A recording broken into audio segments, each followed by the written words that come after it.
الأنبياء وسيد المرسلين نبينا محمد وعلى آله وأصحابه أجمعين. سبحانك لا علم لنا إلا ما علمتنا إنك أنت العليم الحكيم.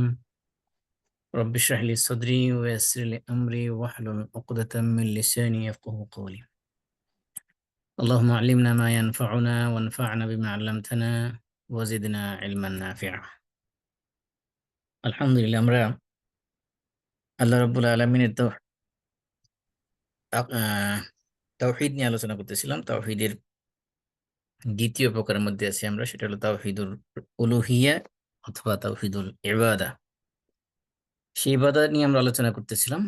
আজকে আমরা আলোচনা করব মারাতিবুল উবুদিয়া বা ইবাদতের যে স্তরগুলো আছে সেই স্তর নিয়ে আমরা আলোচনা করব। ইমাম ইবনুল কাইয়িম তার বিখ্যাত কিতাব মাদারিসুস সালিকিন, এই কিতাবের মধ্যে তিনি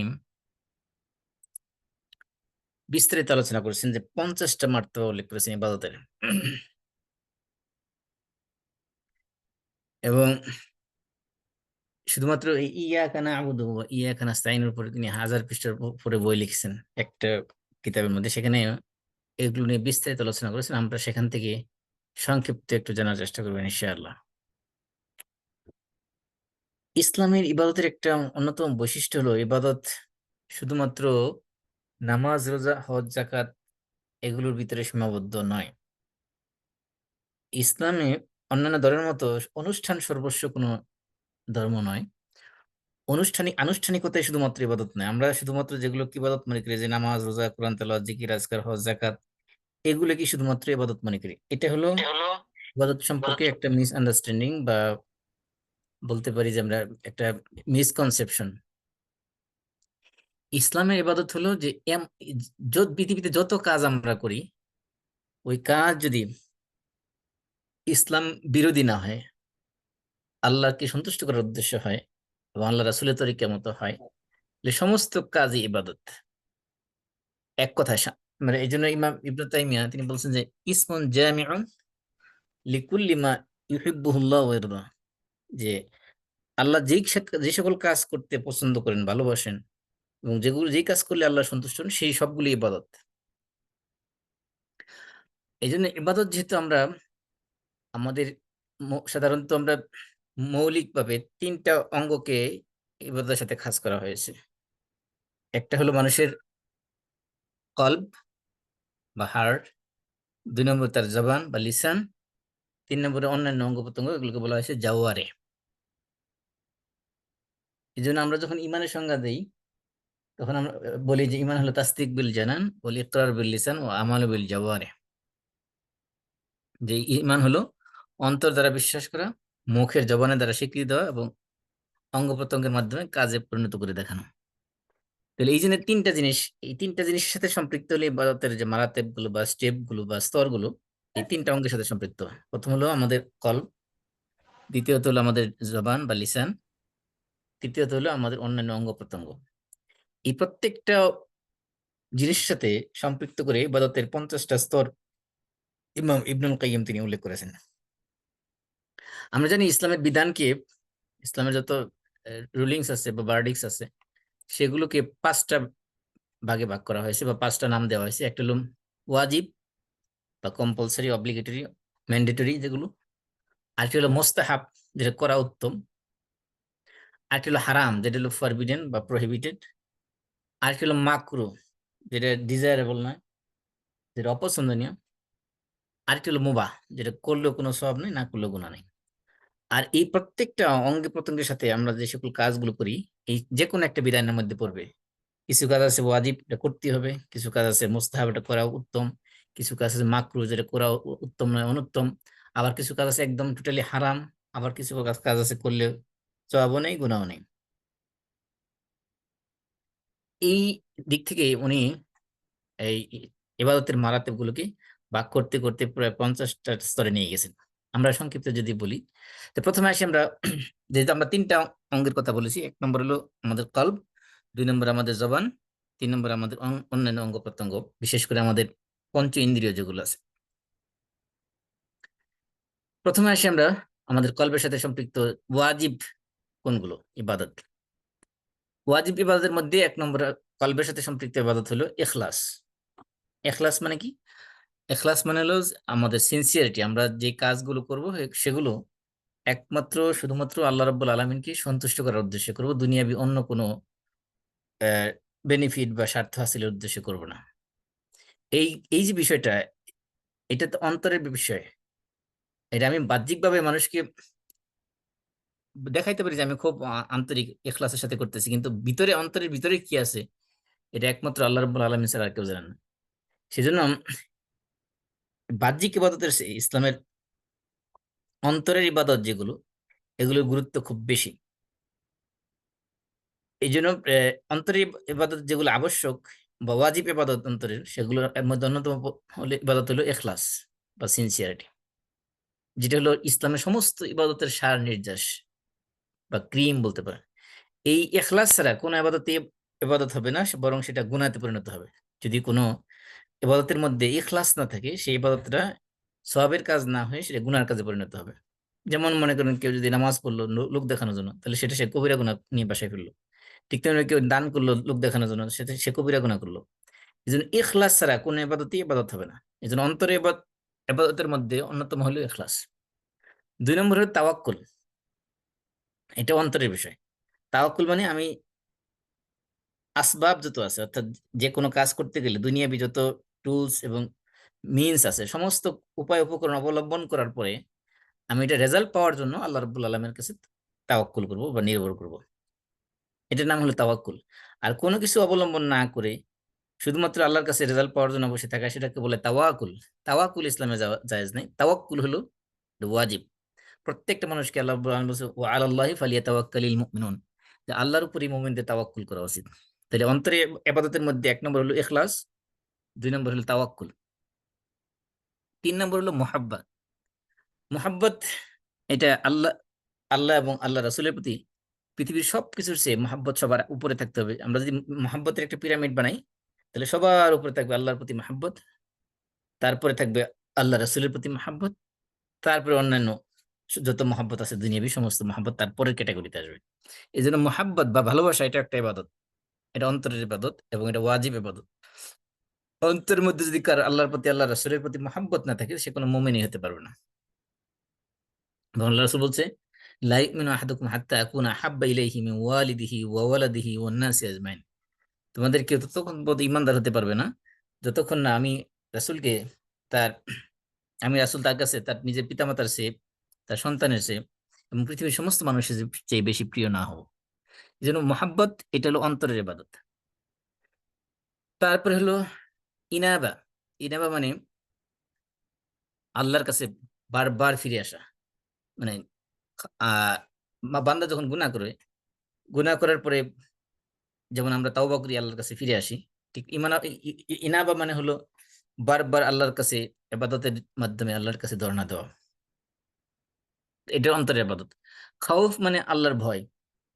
খাউফ এবং তাকওয়া দুইটা কিন্তু সেম জিনিস না, আমি আগেও বলেছি। তাকওয়া, খাউফ এগুলো সব অন্তরের ব্যাপার। খাউফ মানে ভয়, আল্লাহর ভয় অন্তরে থাকা, এবং আল্লাহর কাছে রাজা মানে আশা করা যে আল্লাহ রাব্বুল আলামিন আমার গুনাহ মাফ করে দিবেন, আল্লাহ রাব্বুল আলামিন আমাদেরকে জান্নাত দিবেন, আমি যে ইবাদত করেছি ইবাদতের সওয়াব আল্লাহ দিবেন, এই আশা আল্লাহর কাছে রাখা, এই আশা করাটাও এটা অন্তরের ইবাদত। তারপরে সবর করা, এই সবরটাও অন্তরের ইবাদত। সবর আমরা আলোচনা করেছিলাম, সবর 3 ধরনের। সবর হলো আল্লাহর ইবাদত করার ক্ষেত্রে সবর করা, ইবাদতের ক্ষেত্রে যে কষ্টগুলো হয় সেগুলোর ক্ষেত্রে সবর করা, আল্লাহ যে সকল বিপদ আপদ দেন সেগুলোর ক্ষেত্রে সবর করা, এবং আল্লাহ যে সকল কাজ নিষেধ করেছেন সেই সকল কাজ থেকে বিরত থাকার ক্ষেত্রে সবর করা। এই সবগুলো সবর, এগুলো হলো অন্তরের কাজ। এই যে এই কাজগুলো, এগুলো হলো ইবাদত। এই ইবাদত হলো ওয়াজিব ইবাদত। অন্তরের ইবাদত এগুলো ওয়াজিব। আমরা শুধু ফিজিক্যাল ওয়াজিব বা ফরজ ইবাদত বুঝি, কিন্তু অন্তরের মধ্যে ফরজ ইবাদত আছে। অন্তরের জন্য ফরজ ইবাদত কোনগুলো? এগুলো। সেগুলো কি? অন্তরের ফরজ ইবাদত হলো ইখলাস, তাওয়াক্কুল, মুহাব্বত, ইনাবা, খাউফ, রাজা এবং সবর, এবং ইবাদতের যে নিয়ত, সেই নিয়ত করা। আবার কেউ কেউ বলেছেন যে আল্লাহর সন্তুষ্টি কামনা করা অন্তরের মাধ্যমে সবসময়, সমস্ত কাজের মধ্যে আল্লাহর সন্তুষ্টি কামনা করা, সেটাও একটা ইবাদত অন্তরের ইবাদতের মধ্যে, ফরজ ইবাদতের মধ্যে পড়ে। তো অন্তরের জন্য আবার কিছু হারাম কাজও আছে। অন্তরের হারাম কাজগুলো কি? অন্তরের হারাম কাজ হলো, কলবের হারাম কাজ হলো কুফরি করা, আল্লাহকে অস্বীকার করা। তারপরে শিরক করা, আল্লাহর অস্তিত্ব স্বীকার করা, কিন্তু আল্লাহর সাথে অন্য আরো পার্টনারকে স্বীকৃতি দেওয়া। এটা হলো একটা হলো কুফর, মানে আল্লাহকে টোটালি ইগনোর করা, যে দেয়ার ইজ নো গড, স্রষ্টা বলতে কেউ নাই, এটা হলো কুফর। আর শিরক হলো যে আল্লাহ আছে ঠিক আছে, কিন্তু আল্লাহকে হেল্প করার জন্য আরো অন্যান্য দেবদেবী বা অলি, পীর, বুজুর্গ, মুর্শিদ এগুলো আছে, এরকম, এটা হলো শিরকের পর্যায়ে। তাহলে কুফর এবং শিরক এগুলো হলো অন্তরের কাজ। তারপরে অন্তরের মধ্যে অন্তরের জন্য হারাম কাজ আছে কি? যেমন শাক বা রিবা, যে রাইবা, রাইবা বা শাক মানে হলো অন্তরের মধ্যে কোনো সন্দেহ পোষণ করা। সন্দেহ পোষণ ইসলামের যে কোনো বিষয় হতে পারে, ইসলামের মৌলিক ইবাদত বা আকীদা বিশ্বাস, যে কোনো বিষয়ে সন্দেহ পোষণ করা, এগুলো অন্তরের জন্য হারাম কাজ। তারপরে নিফাকি করা, নিফাক মানে হলো হিপোক্রেসি, যে বাহ্যিক দিক দিয়ে দেখানো যে আমি ইমানদার, কিন্তু অন্তরের ভিতরে কুফর লালন করা, এটাও অন্তরের জন্য হারাম কাজ। তাহলে এই অন্তরের জন্য যে হারাম কাজগুলো, এগুলো সাধারণত আমরা দুই ভাগে ভাগ করে থাকি। একটা হলো কাবায়ের, একটা হলো সগায়ের, মানে কবিরা গুনাহ বা সগীরা গুনাহ। অন্তরের জন্য কবিরা গুনার মধ্যে যেগুলো পড়ে সেগুলো তো আমরা বলেছি যে আহ, কুফর, শিরক, নিফাক, এগুলো সবগুলো কবিরা গুনার মধ্যে আছে। এছাড়াও আরো অন্তরের জন্য কবিরা গুনার মধ্যে আছে, যেমন অহংকার করা, গর্ব করা, এবং আহ, নিজে, এটা অজব, মানে কোনো কাজ করে নিজে আত্মপ্রশংসায় নিজে অনেকটা ফুলে যাওয়া, যে নিজে নিজে আমি এত বড় বুজুর্গ হয়ে গেছি, এত বড় আবেদ হয়ে গেছি, এই যে আত্মপ্রশংসা করা, এটা অজব বলা হয়। কোনো কাজ করার পরে নিজের ভিতরে আত্মপ্রশংসা আসা, এটা অন্তরের জন্য হারাম কাজ। অন্তরের জন্য হারাম কাজের মধ্যে আরো আছে যে আল্লাহর রহমত থেকে নিরাশ হয়ে যাওয়া, যে মনে করেন যে আমি গুনাহ করলাম, এত পরিমাণে গুনাহ করছি, আল্লাহ মনে হয় জীবনে আমার কোনো গুনাহ মাফ করবেন না। এই যে আল্লাহর রহমত থেকে, আল্লাহর মাগফিরাত থেকে, আল্লাহর কাছে ক্ষমা চাওয়ার থেকে নিরাশ হয়ে যাওয়া, এই নিরাশ হয়ে যাওয়াটাও অন্তরের জন্য একটা হারাম কাজ। এই জন্য এগুলো হলো অন্তরের কাজ, এটা কলবের কাজ। তারপরে আল্লাহ রাব্বুল আলামিনের পক্ষ থেকে বিপদ আপদ থেকে নিরাপদ নিরাপত্তা মনে করে, যে আল্লাহ আমাকে কোনোদিন কোনো বিপদ আপদ দিবেন না, কোনো ধরনের পরীক্ষায় ফেলবেন না, এগুলো থেকে নিরাপদ মনে করা মনে মনে, এটাও এক ধরনের অন্তরের জন্য হারাম কাজ। তারপরে অন্তরের জন্য হারাম কাজের মধ্যে পড়ে যে মুসলমানদের কোনো বিপদ আপদ দেখে মনে মনে সন্তুষ্ট হওয়া, হ্যাঁ, এটাও অন্তরের জন্য হারাম কাজ। তারপরে মনে মনে মুসলমানদের মধ্যে অশ্লীলতা ছড়িয়ে পড়া, এটাকে পছন্দ করা বা ভালোবাসা, এটা অন্তরের জন্য হারাম কাজ। অন্তরের জন্য হারাম কাজের মধ্যে আছে যে মুসলমানদের আহ তাদের ভালো জিনিস যেগুলো আছে সেগুলো তাদের থেকে দূর হয়ে যাক, অর্থাৎ তাদের হিংসা করা বা ঈর্ষা করা, জিয়ালাসি ফিল করা, তাদের ভালো জিনিসগুলো তাদের থেকে ধ্বংস হয়ে দূরবর্তী হয়ে যাক, এরকম হাসাদ করা বা হিংসা করা, এগুলো হলো অন্তরের জন্য হারাম কাজ। তাহলে অন্তরের জন্য যেরকম ওয়াজিব ফরজ কাজ ইবাদত আছে, আবার অন্তরের জন্য গুনাহ করার জন্য হারাম কাজও আছে। তাহলে আমরা প্রথম প্রকার বললাম যে সেটা হলো যে সকল ইবাদত এবং যে সকল হারাম কাজ অন্তরের সাথে রিলেটেড, সেগুলোর আলোচনা করলাম। দ্বিতীয় প্রকারে আসি আমরা, যে আমাদের জবানের সাথে, লিসানের সাথে সম্পৃক্ত যেগুলো। জবানের সাথেও আহ সম্পৃক্ত আবশ্যকীয় ইবাদত আছে অনেকগুলো, বা ফরজ ইবাদত আছে অনেকগুলো। এর মধ্যে একটা হলো আন-নুতকু বিশাহাদাতাইন, যে কালিমা শাহাদাত যেটা আমরা বলি, সেটা মুখ দিয়ে উচ্চারণ করা। সেটা কালিমা শাহাদাত মানে কি? আশহাদু আল্লা ইলাহা ইল্লাল্লাহ ওয়া আশহাদু আন্না মুহাম্মাদান আবদুহু ওয়া রাসূলুহু। এই যে স্বীকৃতি, এটা মুখ দিয়ে উচ্চারণ করা, মুখ দিয়ে দেওয়া, এটা হলো মুখের জন্য, জবানের জন্য ফরজ। দুই নম্বর হলো কি, যে যতটুকু তেলাওয়াত না করলে নামাজ হবে না, অতটুকু পরিমাণ তেলাওয়াত মুখ দিয়ে উচ্চারণ করা, এটা মুখের জন্য ফরজ, এটা জবানের জন্য এটা ফরজ। তারপরে যে সকল আজকার, জিকির আজকার নামাজের মধ্যে না পড়লে নামাজই শুদ্ধ হবে না, নামাজের ওয়াজিব আদায় হবে না, সেগুলো মুখ দিয়ে উচ্চারণ করা, সেগুলো ফরজ। যেমন মনে করেন তাকবীরাতুল ইহরাম, তারপর রুকু সিজদা তাসবিহ, তারপর রুকু থেকে উঠে সামি আল্লাহু লিমান হামিদা, তারপর তাশাহুদ, এগুলো উচ্চারণ করা মুখ দিয়ে, এগুলো মুখ জবানের জন্য ফরজ ইবাদত। তারপরে কেউ সালাম দিলে সালামের জবাব দেওয়া, এটাও জবানের জন্য ওয়াজিব। তারপরে ভালো কাজের আদেশ এবং খারাপ কাজে নিষেধ করা, আমর বিল মারুফ নাহি আনিল মুনকার, এটাও জবানের জন্য ওয়াজিব। যদি কেউ কোনো খারাপ কাজ কোনো সমাজে দেখা যায়, যেটা প্রতিবাদ করে আমার হাতের দ্বারা বা ক্ষমতা প্রয়োগ করে প্রতিবাদ করা সম্ভব না, তাহলে আমার মুখের জবানের মাধ্যমে প্রতিবাদ করা, এটা আমার জন্য ওয়াজিব। ভালো কাজ আদেশ করাও যেরকম ওয়াজিব, খারাপ কাজে নিষেধ করাও ওয়াজিব। তারপরে আহ কোন পথ হারা ব্যক্তিকে পথ দেখিয়ে দেওয়া মুখ দিয়ে বলার মাধ্যমে, যে এদিক দিয়ে যাও এদিক দিয়ে যাও, এটাও জবানের জন্য ওয়াজিব। তারপরে জবানের জন্য আবশ্যক হলো সত্য কথা বলা, মিথ্যা এই তারপরে সত্য সাক্ষ্য দেওয়া।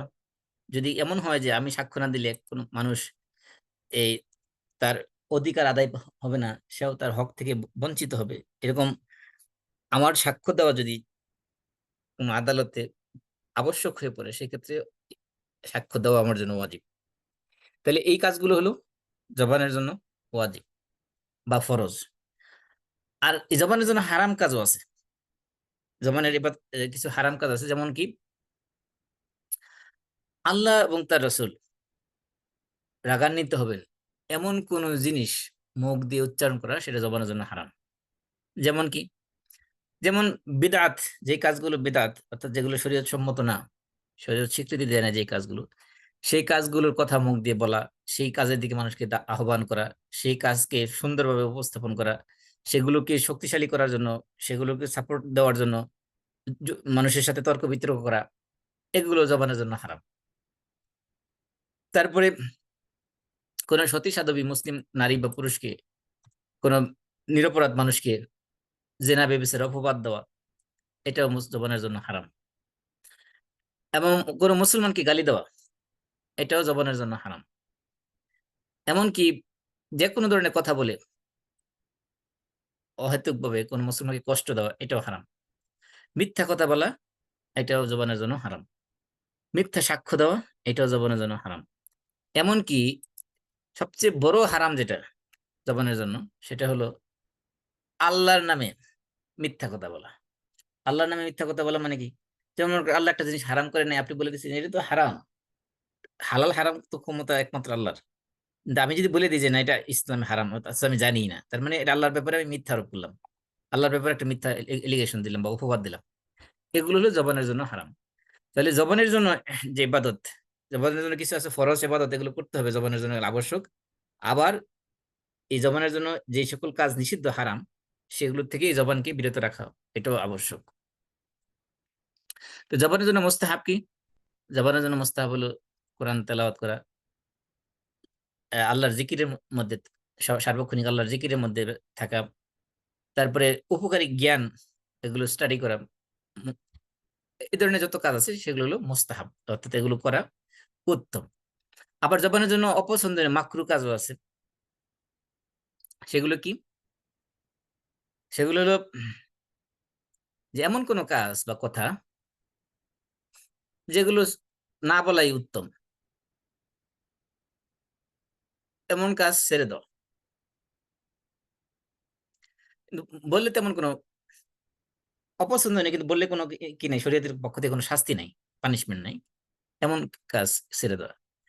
আর মুবাত হলো এমন কাজ যেটা করলে কোনো সওয়াব নেই, না করলে কোনো গুনাহ নেই, অর্থাৎ যেগুলো কোনো আদেশ নিষেধের সাথে পড়ে না, সেগুলোর ব্যাপারে। তাহলে আমরা দুইটা পেলাম। প্রথম পেলাম হলো যে অন্তরের সাথে সম্পৃক্ত বা কলবের সাথে সম্পৃক্ত কিছু ফরজ ইবাদত এবং হারাম কাজ। দ্বিতীয়ত পেলাম আমরা আমাদের জবানের সাথে সম্পৃক্ত ফরজ ইবাদত এবং জবানের সাথে সম্পৃক্ত হারাম কাজ। এবার আসি আমরা 3 নম্বরে। 3 নম্বর হলো আমাদের যে পঞ্চ ইন্দ্রিয়। পঞ্চ ইন্দ্রিয়ের মধ্যে কি আছে? আমাদের কান আছে, তারপরে আমাদের দৃষ্টিশক্তি, চক্ষু আছে, তারপরে আমাদের জিহ্বা, যেখানে আমরা স্বাদ নিই, সেটা আছে, এবং আমাদের নাক বা যেখান থেকে আমরা ঘ্রাণ নিই। এই যে 5টা ইন্দ্রিয়, এবং সরি আরেকটা আছে আমাদের স্পর্শ বা ত্বক বা স্পর্শ করা যেটা। এই যে 5টা ইন্দ্রিয়, এই 5টা ইন্দ্রিয়ের সাথে সম্পৃক্ত আছে অনেকগুলো ইবাদত। আমরা যদি একটা একটা করে বলি, প্রথমে আসি আমরা আমাদের শ্রবণ শক্তি। শ্রবণ শক্তির জন্য আবশ্যক ওয়াজিব বা ফরজ কোনগুলো? শ্রবণ শক্তির জন্য ফরজ হলো যেই সকল জিনিস শ্রবণ করা আল্লাহ এবং আল্লাহ রাসূল ফরজ করে দিয়েছেন, আবশ্যক করে দিয়েছেন, সেগুলো শ্রবণ করা ফরজ। যেমন কি? যেমন ইসলামের মৌলিক জ্ঞান অর্জন করা, এটা প্রত্যেকটা মুসলমানের জন্য ফরজ। আল্লাহ রাসূল বলেছেন, তালাবুল ইলমি ফারিদাতুন আলা কুল্লি মুসলিমিন। প্রত্যেক মুসলমানের উপর দ্বীনি জ্ঞান অর্জন করা ফরজ। দ্বীনের মৌলিক জ্ঞান যেটা না অর্জন না করলেই নয়, এটা প্রত্যেকটা মুসলমানের জন্য ফরজ। এজন্য এই যে দ্বীনি জ্ঞান অর্জন করার জন্য যে শ্রবণ শক্তিকে কাজে লাগানো, এটা এই শ্রবণ শক্তির জন্য খরচ। এমনকি যখন নামাজের জেহেরি নামাজ, যে সকল নামাজের মধ্যে কেরাত জুড়ে পড়া হয়, ইমাম যখন কেরাত জুড়ে পড়ে, তখন মুক্তাদির উচিত হলো সে কেরাত মনোযোগ দিয়ে শ্রবণ করা, এটাও ফরজ। তাই কানের জন্য আবশ্যক। এমনকি কেউ কেউ বলেছেন যে ইমাম যখন খুতবা দেবে, সেই খুতবা মনোযোগ সহকারে শ্রবণ করা, এটাও কানের জন্য আবশ্যক বা ওয়াজিব। তাহলে কানের জন্য এগুলো হলো আবশ্যকীয় ইবাদত।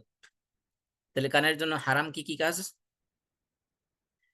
হারাম কাজের মধ্যে পড়ে যে কুফর এবং বিদাত সম্পৃক্ত কোনো কিছু শ্রবণ করা। তবে কুফর এবং বিদাত সম্পৃক্ত বা শিরক সম্পৃক্ত কোনো জিনিস এর মধ্যে যদি কোনো কল্যাণ থাকে, সেই ক্ষেত্রে সেগুলো শোনা যেতে পারে। কল্যাণ থাকতে থাকতে পারে কিভাবে? যেমন মনে করেন আপনি একজন মানে নাস্তিক, সে তার নাস্তিকতা নিয়ে সে বক্তব্য দিল, তার বক্তব্য এই উদ্দেশ্যে শোনা যে আমি তাকে তার যুক্তিকে রেফিউট করব, মানে এটাকে খণ্ডন করব, সেগুলো সেগুলো খণ্ডন করার উদ্দেশ্যে যদি শোনা হয় তাহলে কোনো সমস্যা নেই। কিন্তু যদি এমনি শুধুমাত্র শুনে কনভিন্স হওয়ার জন্য শোনা হয়, তাহলে সেটা শোনাও হারাম। তারপরে মানুষের গোপন বিষয়, সিক্রেট, যেটা সে মানুষের সামনে ডিসক্লোজ করতে চায় না, এমন কিছু লুকিয়ে শ্রবণ করাও, এটাও হারাম কানের জন্য। আর হলো যে যদি কোনো বেগানা নারী, তার কণ্ঠ শুনলে যদি ফিতনার আশঙ্কা থাকে, তাহলে সেই ধরনের নারী কণ্ঠ থেকে নিজেকে বিরত, শ্রবণ শক্তিকে বিরত রাখা, এটাও আবশ্যক। কারণ কারণ ওই ধরনের কণ্ঠ, যে কণ্ঠ শুনলে মানুষ ফিতনায় পড়তে পারে, সেই কণ্ঠ শোনা তার জন্য হারাম। তারপরে যে কোনো মিউজিক্যাল ইনস্ট্রুমেন্ট, এগুলো যখন বাজানো হয়, সেগুলো শোনাও কানের জন্য হারাম। তবে কিছু কিছু ক্ষেত্রে নারীর সাথে সম্পৃক্ত যে সকল বিষয় আছে, যে কিছু কিছু ক্ষেত্রে তাদের কণ্ঠ শোনা জায়েজ আছে, নারীদের কণ্ঠ। বিশেষ করে যেমন যদি কোনো নারী আদালতে কোনো বিষয়ে সাক্ষ্য দেওয়ার প্রয়োজন হয়, সেক্ষেত্রে সে পুরুষের সামনে এসে সাক্ষ্য দিতে পারবে। অর্থাৎ পুরুষ জাজ যে হবে, সে নারীর কণ্ঠ সে শুনতে পারবে। ফাইন্যান্সিয়াল ডিলিংস এর ক্ষেত্রে, মুআমালাতের ক্ষেত্রে, অথবা যে কোনো অন্যান্য ডিলিংস এর ক্ষেত্রে যদি এমন হয় তার কণ্ঠ শোনার প্রয়োজন হয়, তাহলে সেটা শুনতে পারবে। ফতোয়া চাওয়ার ক্ষেত্রে বা ফতোয়া নেওয়ার ক্ষেত্রে, যদি ফতোয়া তার কাছ থেকে শুনতে হয় সরাসরি, সেক্ষেত্রে শুনতে পারবে। এই ধরনের, যেমন চিকিৎসার ক্ষেত্রে যদি এমন হয় যে কোনো আহ নারী ডাক্তার পাওয়া যাচ্ছে না, পুরুষ ডাক্তারের কাছে যাইতে হবে, সেই ক্ষেত্রে সে নারীর কথা সে শুনতে পারবে। এই জন্য কানের জন্য যেরকম শ্রবণ করা কিছু জিনিস আছে, কানের জন্য শ্রবণ করা ওয়াজিব, আবার কানের জন্য কিছু জিনিস আছে শ্রবণ করা হারাম। আবার কানের জন্য কিছু জিনিস আছে শ্রবণ করা মুস্তাহাব, উত্তম। যেমন কি? যেমন মনে করেন আল্লাহ এবং আল্লাহ রাসূল পছন্দ করেন, কিন্তু শরীয়তে ফরজ করে দেওয়া হয়নি, এমন যে কোনো কিছু শ্রবণ করে, এটা মুস্তাহাব।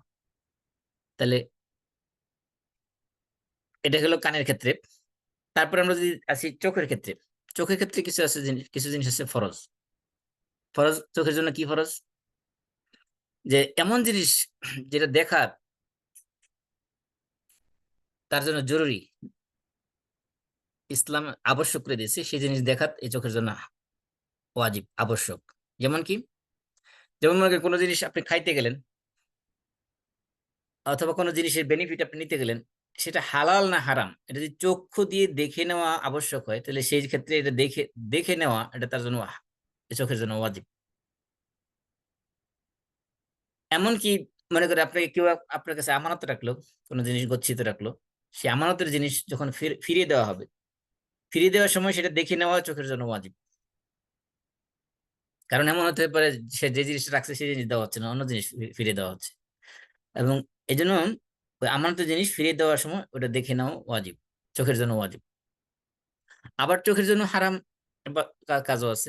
চোখের জন্য যেরকম ফরজ ইবাদত আছে, চোখের জন্য আবার হারাম কাজও আছে। হারাম কাজের মধ্যে হলো যে কোনো বেগানা নারীর দিকে মানে শাহওয়াতের সাথে দৃষ্টি দেওয়া, প্রয়োজন ছাড়া, বিনা প্রয়োজন। তো প্রয়োজন হলে বেগানা নারীর দিকেও তাকানো যাবে। কি ধরনের প্রয়োজন? যেমন আপনার আহ পাত্র যখন পাত্রী দেখতে যাবে, যদিও সে তার মাহারাম নয়, গায়রে মাহারাম, সে গায়রে মাহারাম হওয়া সত্ত্বেও তার জন্য ইসলাম যেহেতু দেখা জায়েজ করেছে বিয়ের আগে, সে তাকে দেখতে পারবে। কতটুকু দেখতে পারবে? যতটুকু দেখলে আহ, দেখার যে বিয়ের যে পারপাস, মানে তার পছন্দ হওয়ার বিষয়টা কতটুকু দেখলে। তো কেউ কেউ বলছে চেহারা, হাতের কবজি, পা, পায়ের আহ, নালা, মানে পায়ের টাকনু, অতটুকু যতটুকু আমরা সাধারণত মেয়েরা সাধারণত মানে মাহারামদের সামনে খোলা রাখে, অতটুকু পর্যন্ত সে দেখতে পারবে গায়রে মাহারাম। তাহলে এমনি সাধারণত আজনবী মহিলাদের দিকে তাকানো এটা শরীয়তে হারাম করা হয়েছে। যদি আর আবার বইদের মধ্যে আছে যেমন হঠাৎ করে চোখ পড়ে যাওয়া, নজরুল ফুজা বলা হয়েছে হাদিসি পরিভাষায়। যদি হঠাৎ করে ইচ্ছা ছিল না দেখা কিন্তু চোখের সামনে পড়ে গেছে, ওই যে প্রথমবার যে দৃষ্টিটা পড়ে পড়ে গেছে সেটা মাফ করে দেওয়া হয়েছে। দ্বিতীয়বার ইচ্ছা করে যদি ইন্টেনশনালি যদি তাকায় তাহলে এটা চোখের জন্য হারাম কাজ হয়ে যাবে। আরেকটা হারাম, চোখের জন্য হারাম হলো যে মানুষের লজ্জাস্থানের দিকে তাকানো। এটা হতে পারে কাপড়ের উপর দিয়ে হতে পারে, অথবা কাপড়ের ছাড়াও হতে পারে। এমনকি আহ, আহ, লুকোচুরি করে হতে পারে, দরজা বাইরে থেকে হতে পারে।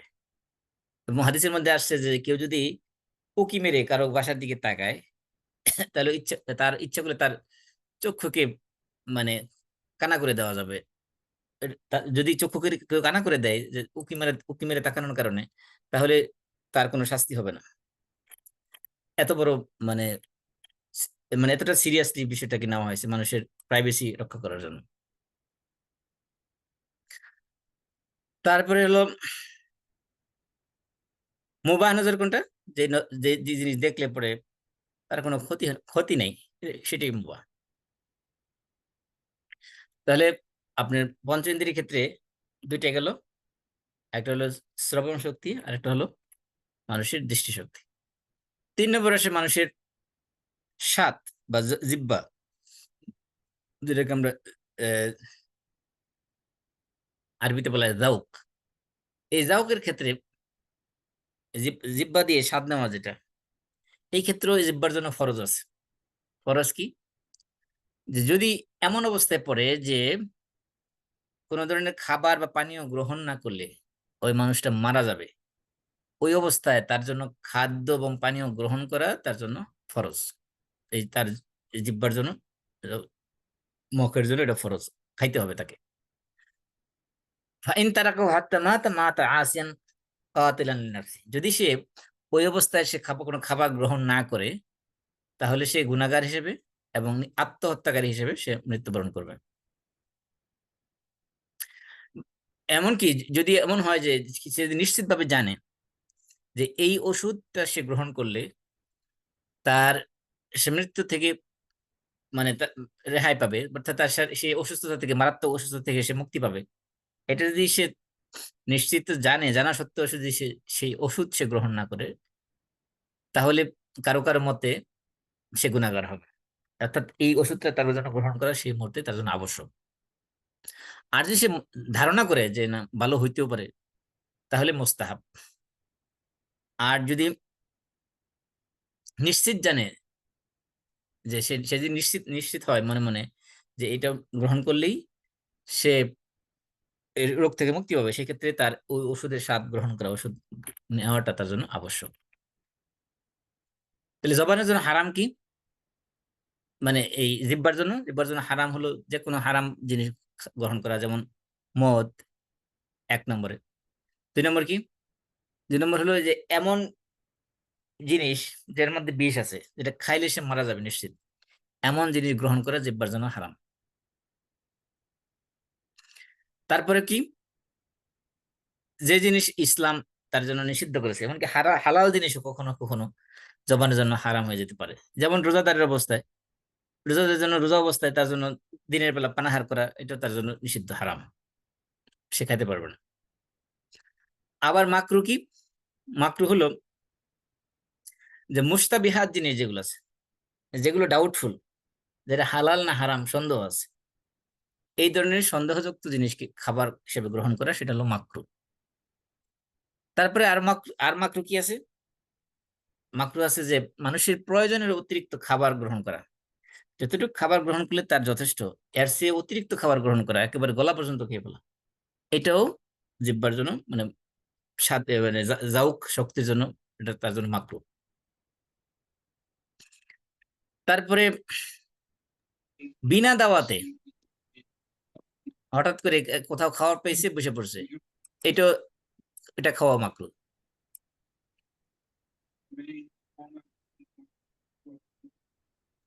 এমনকি কেউ যদি মানে লজ্জা পেয়ে কেউ কাউকে খাবার খাওয়ায়, মানে সামনে পড়ে গেছে, এখন চক্ষু লজ্জায় খাওয়াইতেছে, আসলে সে মনে মনে মানুষ মনের প্রশান্তির সাথে খাওয়াচ্ছে না, এই ধরনের খাবার গ্রহণ করাও মাকরু।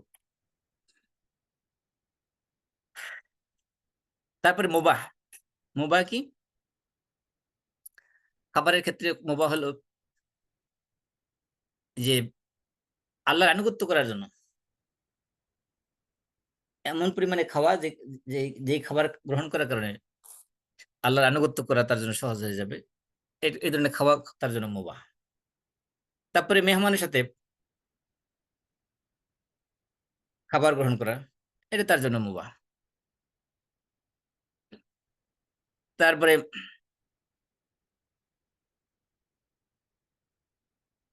আবার কারো কারো মতে ওয়াজিব, যে ওগুলো আমরা ওদিকে যাচ্ছেন। তারপরে মানুষের আছে তৃতীয় একটা অঙ্গ আছে, সেটা হলো মানুষের ঘ্রাণ শক্তি, নাক, নাসিকা, আবার নাক দিয়ে আমরা ঘ্রাণ নিই, এটা আরেকটা ইন্দ্রিয়।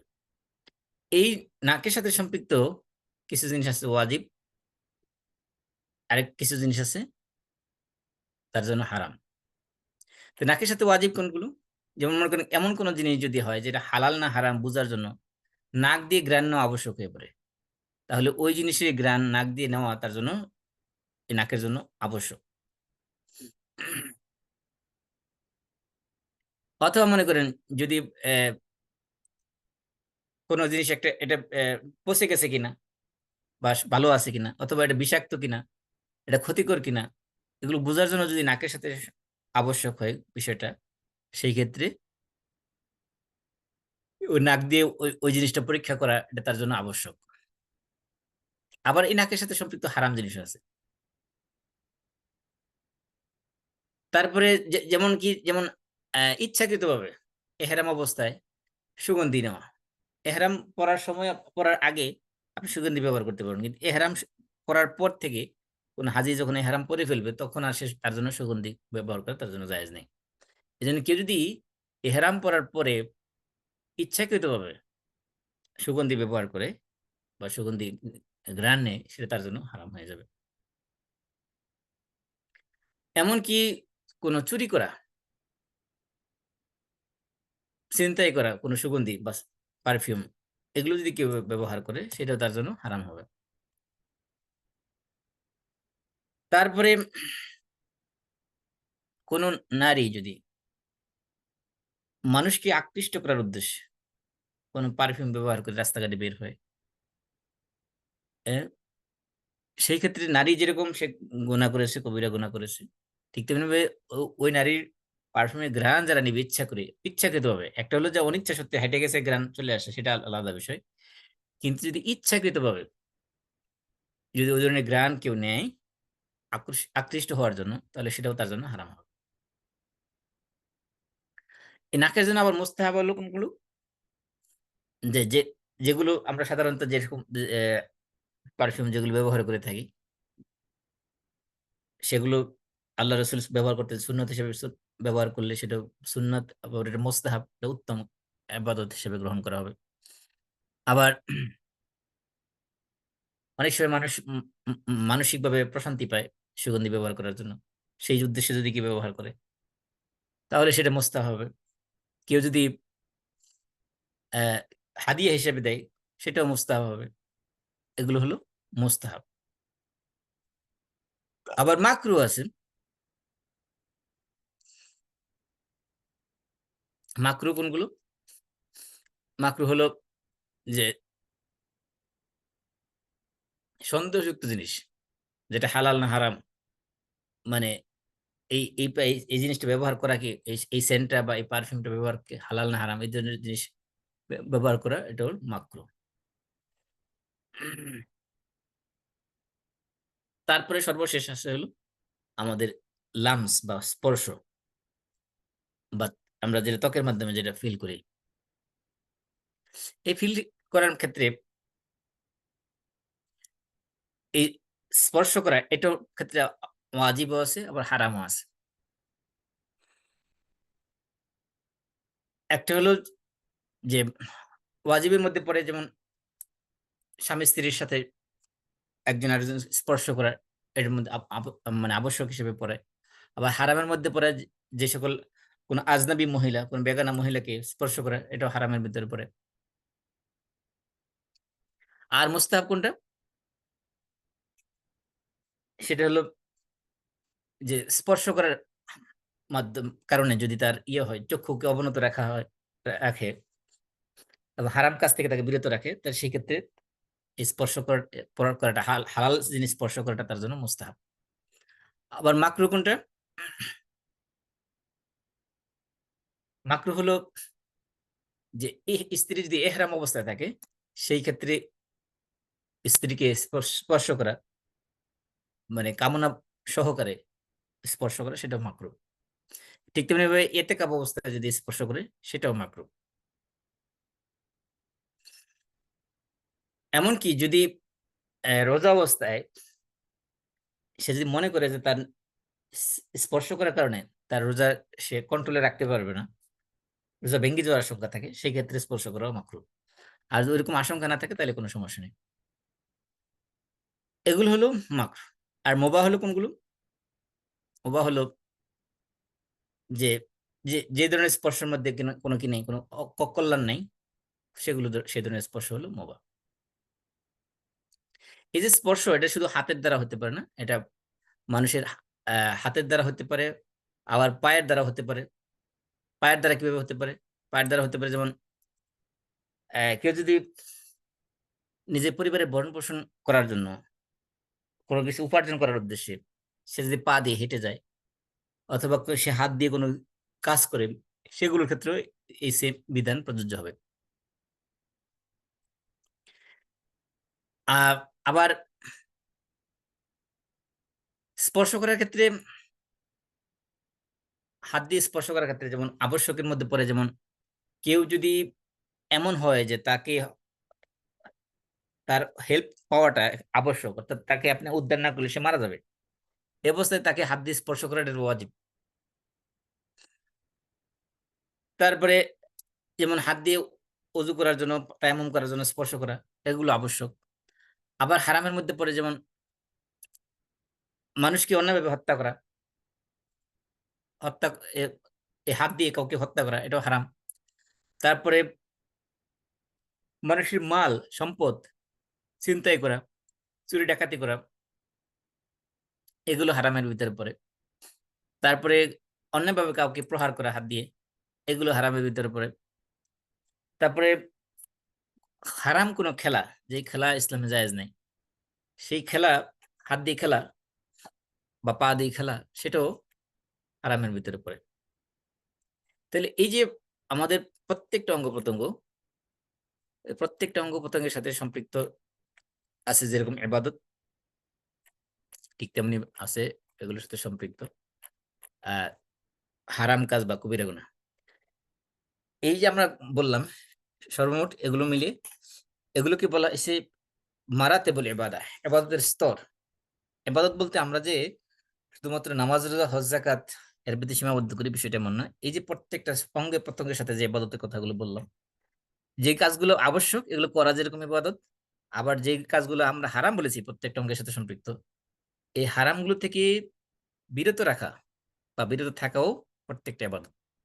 তাহলে আমরা ইবাদতের ক্ষেত্রে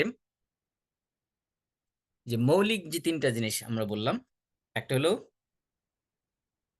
কলবের সাথে সম্পৃক্ত, ফরজ বা হারাম, যেগুলো ফরজ সেগুলো কলব দিয়ে সেই কাজগুলো করা ইবাদত। আবার কলবের সাথে সম্পৃক্ত যে সকল হারাম কাজ আছে সেই কাজগুলো থেকে বিরত থাকাও ইবাদত। ঠিক তেমনি লিসান বা জবান, মানুষের মুখ দিয়ে কথা বলা, এবং মুখ দিয়ে, মুখের সাথে সম্পৃক্ত দুইটা জিনিস, একটা হলো আমরা ইন্দ্রিয় হিসেবে নিচ্ছি যে স্বাদ গ্রহণ করা, আরেকটা হলো কথা বলা, যেটা সেটাকে আলাদা করেছি। মুখের সাথে সম্পৃক্ত স্বাদ স্বাদ নেওয়া যেটা, সেটা ইন্দ্রিয়ের সাথে আলোচনা করেছি। আর মুখ দিয়ে কথা বলা যেটা, সেটাকে আলাদাভাবে আলোচনা করেছি। তো কথা বলা, এটাকে আরবিতে বলা হয়েছে লিসান। এই লিসানের সাথে সম্পৃক্ত যে সকল আবশ্যক বা যে সকল কথা বলা মুখ দিয়ে আবশ্যক বা ফরজ, সেগুলো করা যেরকম ইবাদত। আবার যে সকল কথা বলা মুখ দিয়ে উচ্চারণ করা হারাম, সেগুলো থেকে বিরত থাকাও ইবাদত।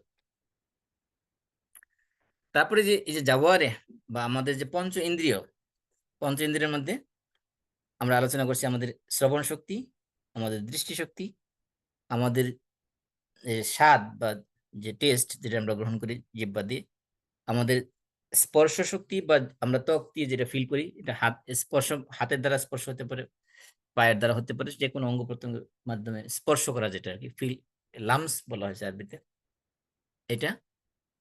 আরেকটা হলো গ্রান বা স্মেল, যেটা আমরা নেই। এই প্রত্যেকটার সাথে সম্পৃক্ত যেরকম আবশ্যক ইবাদত আছে, ফরজ ইবাদত আছে, ফরজ কাজগুলো যেগুলো এই প্রত্যেকটা অঙ্গ দিয়ে আমরা করি, সেগুলো করা যেরকম ইবাদত, আবার যেই কাজগুলো এই সকল অঙ্গের মাধ্যমে আমরা করে থাকি যেগুলো হারাম, সেগুলোর থেকে বিরত থাকাটাও ইবাদত। তাহলে ইবাদত মূলত সংক্ষেপে যদি আমরা বলি, দুইটা কাজের নাম। একটা হলো যে আল্লাহ তাআলা যে সকল কাজ আমাদেরকে করতে বলেছেন সেগুলোকে করা, আর যে সকল কাজ থেকে বিরত থাকতে বলেছেন সেগুলোর থেকে বিরত থাকাও ইবাদত। কিন্তু আমরা মনে করি শুধুমাত্র কাজ করাটাই ইবাদত, কাজ থেকে বিরত থাকা ইবাদত অনেক সময় মনে করি না।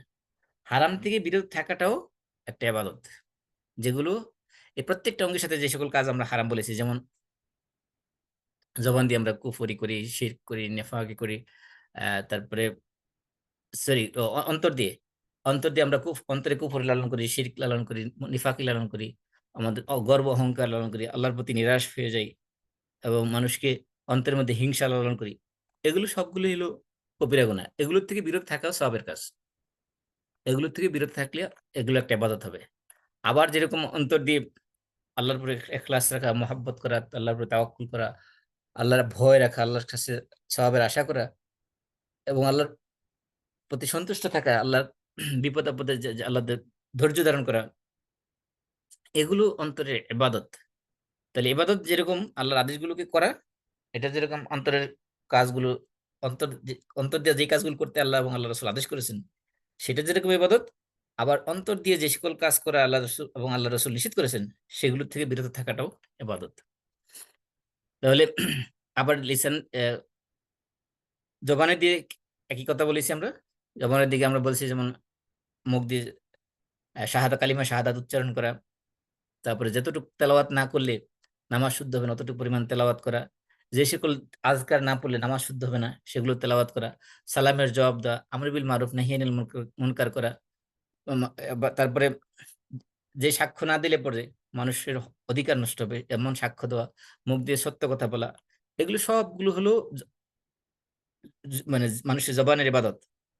আবার যে সকল কাজ আল্লাহ নিষেধ করেছেন সেগুলো থেকে বিরত থাকা ইবাদত, যেমন কি, যেমন বিদাতের দিকে মানুষকে ডাকা, মানুষকে আহ্বান করা, মুসলমানকে গালি দেওয়া, মিথ্যা কথা বলা, মিথ্যা সাক্ষ্য দেওয়া, আল্লাহর নামে মিথ্যা কথা বলা, আল্লাহ নামে মিথ্যা কথা বলে আল্লাহ যেগুলো হালাল করেন নাই সেগুলোকে হালাল বলা, যেগুলো হারাম করেন নাই সেগুলোকে হারাম বলে দেওয়া, এগুলো হলো ইবাদত।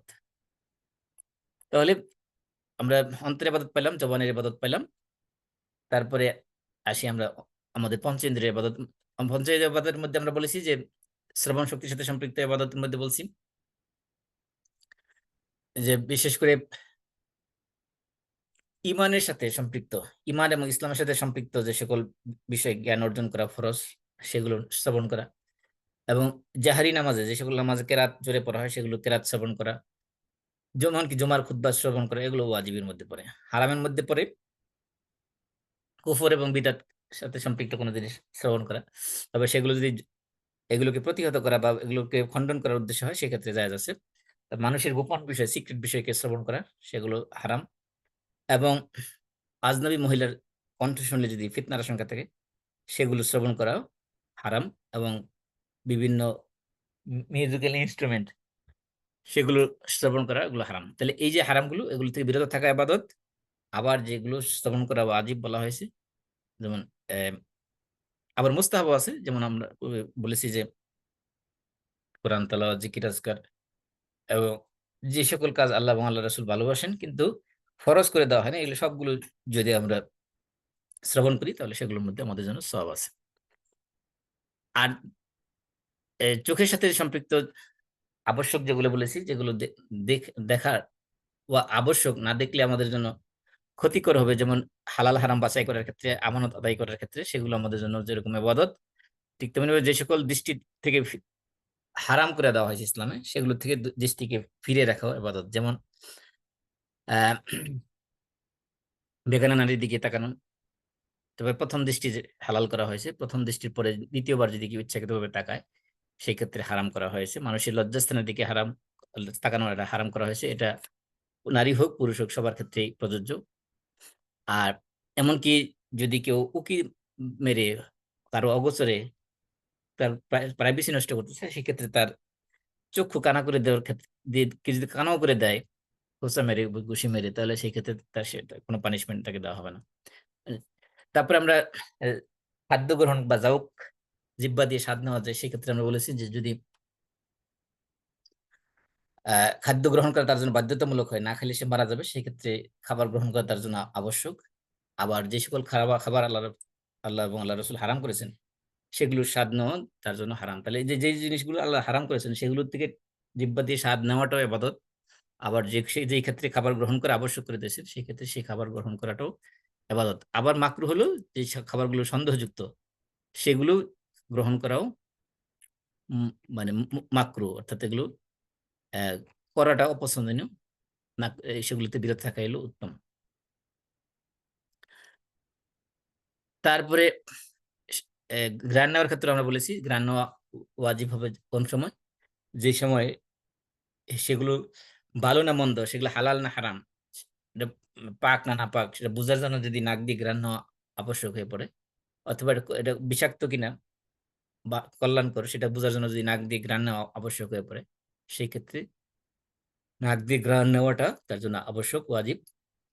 আর হারাম জিনিসের ঘ্রাণ ইচ্ছাকৃতভাবে নেওয়া, এটা যেরকম নিষিদ্ধ, ঠিক তেমনি হালাল জিনিস যেমন সুগন্ধি, এই হারাম অবস্থায় সুগন্ধির ঘ্রাণ নেওয়া, এটাও নিষিদ্ধ করা হয়েছে। ঠিক তেমনি ভাবে মাকরু হলো যে সন্দেহযুক্ত জিনিসের ঘ্রাণ নেওয়া। আর লামসের ক্ষেত্রে আমরা বলেছি, লামসের ক্ষেত্রে ওয়াজিব হলো যে স্বামী স্ত্রীর একজন আরেকজনের স্পর্শ করা। এটা মানে তাদের আহ, ইফাতের জন্য, পবিত্র, তাদের নিজেদেরকে পবিত্র রাখার জন্য এটা আবশ্যক।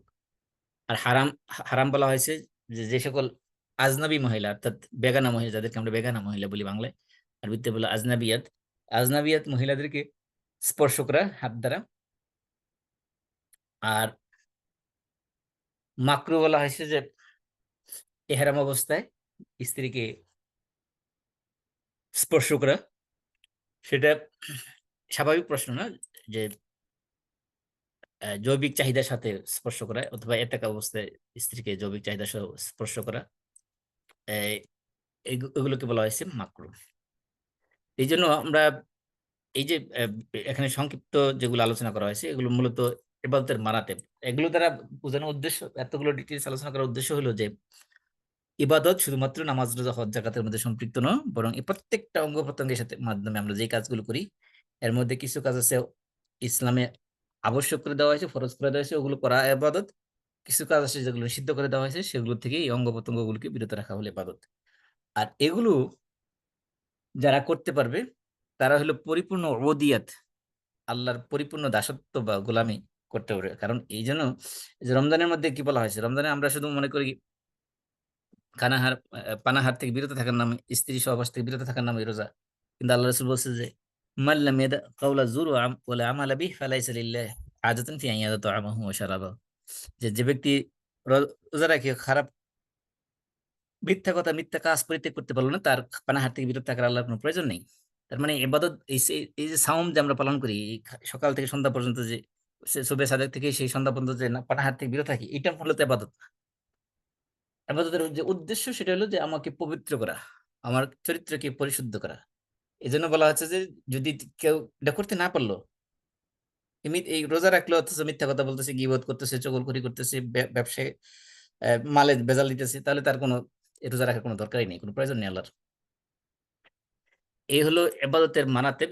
এ, যে আল্লাহর তাওহীদুল উলুহিয়া, যে আল্লাহ যে আমাদের ইলাহ, ইলাহ হিসেবে আমরা যে ইবাদত করতে চাই, তো আমাদের প্রত্যেকটা অঙ্গ প্রত্যঙ্গ দিয়ে ইবাদত করতে হবে। জীবনে যা কিছু করব প্রত্যেকটা কাজকে ইবাদতে পরিণত করতে হবে। কারণ আল্লাহ তাআলা মানুষকে সৃষ্টি করেছেন একটা উদ্দেশ্যে, সেটা হলো ওমা খালাকতুল জিন্না ওয়াল ইনসা ইল্লা লিয়াবুদুন। আল্লাহ রাব্বুল আলামিন আমাদের সবাইকে বোঝার তৌফিক দান করুন। আপনাদের যেহেতু নামাজের সময় হয়ে গেছে, আমরা এখানে শেষ করে দিচ্ছি। আমরা সবাই কাফারাতুল মাজলিস পড়ি। সুবহানাকাল্লাহুম্মা ওয়া বিহামদিক আশহাদু আল্লা ইলাহা ইল্লা আনতা আস্তাগফিরুকা ওয়া আতুবু ইলাইক। আসসালামু আলাইকুম ওয়া রাহমাতুল্লাহি ওয়া ওয়ালাইকুম বারাকাতুহু। আসসালাম ওয়া রাহমাতুল্লাহি ওয়া বারাকাতুহু।